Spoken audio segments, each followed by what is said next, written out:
My name is Charles. Today I'm going to be making the case for language understanding in large language models, and a large part of this talk is based on joint work with my wonderful advisor, Martin Reiner. So anyone who's spent even a little bit of time with ChatGPT has probably seen it give outputs which make it seem like it actually understands what's happening. On the other hand, we have basically no visibility into how these language models operate, and it's entirely possible that such behavior is entirely attributable to just the massive scale of the amount of data going into these things, how long you train them for, and the number of parameters. So today, I'm going to be talking a bit about our research that is designed to give us insights into what's really going on inside language models and whether they do, in fact, develop some understanding of reality. So this is Carol. We designed a series of controlled experiments using Carol. Carol's a nice little robot. You can control Carol using these commands. And this is what a Carol program looks like. So Carol's going to follow my lead, move, turn right, move, turn left. With this language, we can now define Carol tasks. And this is sort of actually borrowed from like an introductory programming language course. And so what you would do is you would say, OK, I'm going to give you a start world state. I'm going to give you an ending world state. And I want to know, can you give me a program that, when executed, will actually get me from the start to the end? So we can train a language model on this. We're going to basically give it a bunch of examples of Carol tasks, and then just train it using sort of standard pre-training. That's nothing fancy happening there. And then we can ask, does a language model learn how to write Carol programs? Right? I'm going to give it a completely new Carol task that it's never seen before. I'm going to have it generate text, and I'm going to see, does the program, when executed, map the input to the output? And of course, the answer is yes. I think anyone, no surprise here, the talk would have been over if the answer was no. It's kind of surprising how well it does, though. It gets to 92% accuracy, which is, it's an A. And the question, of course, though, is how? How is it doing this? Because even though I've sort of depicted Carol here in this very human-readable format, right? You can see the grid. You immediately intuit that the robot is facing the direction of the arrow.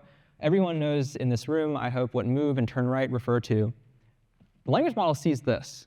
The language model sees this pile of tokens that has absolutely no meaning to it whatsoever at the beginning of training. And I think if I put any one of you in a room and I gave you a pile of tokens and I said, figure out what this means, you'd have a really hard time realizing that there's like this robot Carol running around.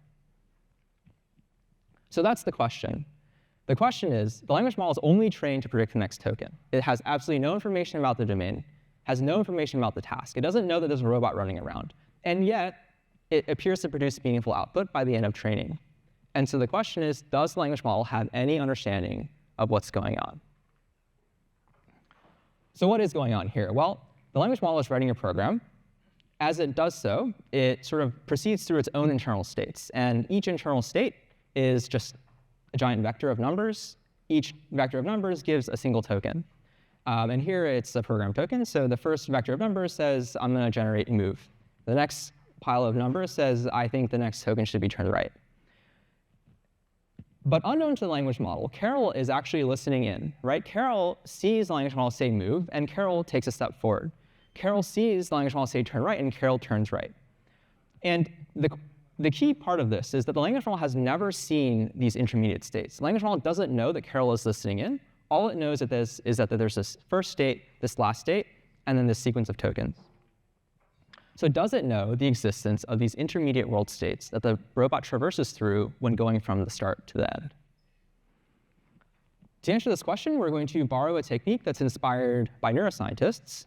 Essentially, we're going to train these probes. Probes are intended to sort of go down into the inside of the language model and hopefully try to read some property of interest out of the state of the language model. And just for simplicity, I'm going to focus on the direction the robot is facing. And the idea of probing here is, if the language model knew what direction the robot was facing, if it actually knew that there is a sequence of intermediate states, I should be able to find some encoding of that in the internal state of the language model itself. And so the way we're going to do this is we're just going to train, the probe is just a classifier, right? So we give it the internal state of the language model as the input. Again, it's just a giant vector. And we're going to train it to predict what direction the robot is facing. And again, if the language model knows what direction the robot's actually facing, then this probe should be highly accurate. So here are the results. We trained the probe at regular intervals during the language model's training process. and then we plot how accurate the probe is at predicting the direction of the robot. And you can see here, so that's in green.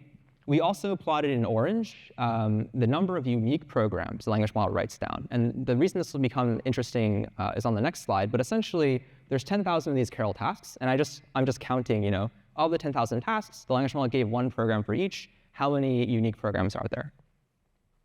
So there's some pretty interesting trends here already. And in particular, we sort of isolated 3 distinct phases of learning. The first phase we call babbling, because it's characterized by this very low number of unique programs that are formed from extremely repetitive, meaningless text. And so the language model basically has no idea what it's doing. It doesn't even give you programs necessarily. It's just saying, like, put marker, put marker, put marker. And as a result, the robot's movements are also extremely limited and predictable, so the probe's quite happy at this point, right? It's saying, OK, well, it's not moving much. I think I can figure out what's going on. The second phase is where things get interesting, because you have a very sharp increase in the output diversity, but the programs aren't actually correct yet. And so what this sort of suggests is language model is learning how to produce program-like text. It's not actually programs, because they don't execute correctly, but looks something like programs. And here, as a result, the hidden states of the robot are very complicated, because it's doing all sorts of random things, and the language model has no idea what's going on either. So the probe, you can see it's like quite struggling. Now, finally, the language model gets to the point where it's able to give us correct programs. And now the probe is also able to basically pick up the direction of the robot. And what we'd like to claim at this point is the accuracy of the probe is evidence that the language model actually learns to track the movement of the robot, despite never having seen these intermediate states before. Of course, there is a possible alternative that we have to consider. And if you are scientifically minded or do a lot of empirical science, maybe you've already noticed it. But basically, the claim was in the back half of training, the high probe accuracy suggests that the language model knows the robot direction. Unfortunately, we can't actually draw this conclusion because the probe's accuracy is also high early in training for a completely different reason. And in fact, the language model doesn't know anything whatsoever. So how do we reconcile these two things? Now, this is actually a symptom of a more general problem when you're using supervised probes. There's just always these two competing hypotheses. So on the left, we have the outcome that we actually wanted, where the language model knows the direction of the robot. The probe sort of just goes in and reads that out. On the right, we have this competing hypothesis, which is language model has no idea what's going on about robots. So it's like, what is a robot? But it does see the tokens that it's been generating. And the probe, we're saying, go in there and figure out what's happening. And it's like, OK, I can see the program. I can see where the robot was. I'm just going to execute the program myself. Right? You don't know what's going on, but I can still do it. And so the key is that because we're training the probe to actually do the thing, we can't stop it from doing hypothesis 2, even when what we actually want it to do is just hypothesis 1. So how are we going to disambiguate these two competing hypotheses? We designed another controlled experiment. The intuition here is, look, if the probe is the one doing the task, if the probe is figuring things out on its own, let's just have it figure out something else, right? Because it should be able to do that just as well. So what we're going to do concretely is we're going to fix the language model now. That thing is not changing anymore. We're going to change the meaning of the commands for the probe only. So now every time the probe sees turn right, Carol is actually going to turn left. Sorry, when it sees move, it's actually going to turn left. And when the probe sees turn right, Carol is actually going to take a step forward.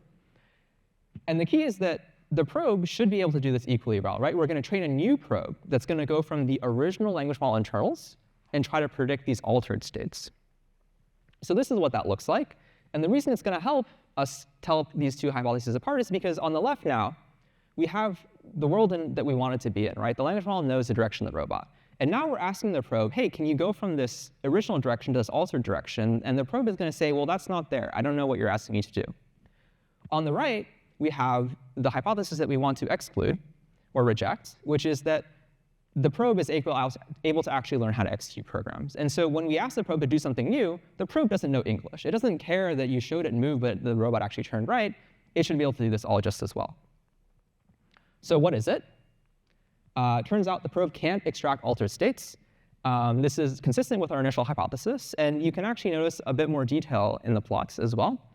Interestingly, during the babbling phase, the language model states are in fact meaningless, and this is sort of evidenced by the fact that you can't actually distinguish the two hypotheses. So the probe is in fact learning to do things itself.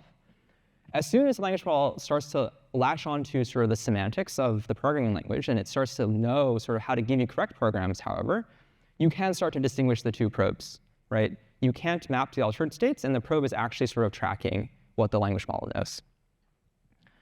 So I want to take a step back now and sort of discuss maybe some of the broader implications of these findings. Because essentially what we're saying here is that even though the language model never saw any intermediate states, it never was given any information about robots, the fact that there are sort of steps happening alongside the program, by the end of training, and correlated with the ability of the language model to actually generate correct programs, the language model has developed some internal model of the robot's path. And we're actually not alone here. Many others have, before and after us, have found similar evidence that textually trained language models can actually access some model of reality. And what I think is really exciting about this direction, this work, is that we actually now see a path where this emergent internal model of reality could possibly explain the ability of these language models to generate externally meaningful responses. And what's even more intriguing about this is that when you ask the language model to give you 10 things to do on a rainy day, despite the fact that language models could never possibly experience rain themselves, it's possible that the reason they give you 10 things that make sense to do on a rainy day is because they have some model of what it means for a day to be rainy that's consistent with reality. So I want to finish now by stating the case for language understanding in large language models. And when I say that, what I really mean is that I think we can and we should be building towards scalable, data-driven models of reality. I think the fact that language models are trained just on text now is a red herring. I think it's not the most efficient way to get there, but there's nothing fundamental about textual pre-training that prevents language models from inferring other things. And as we add more modalities, they will understand more and have more accurate models of reality. And I think the research that I presented here today highlights sort of the potential for language models to acquire better meaningful representations of the world, and suggests that these representations might be related to their ability to successfully complete complex tasks that would involve an understanding of reality. Thank you.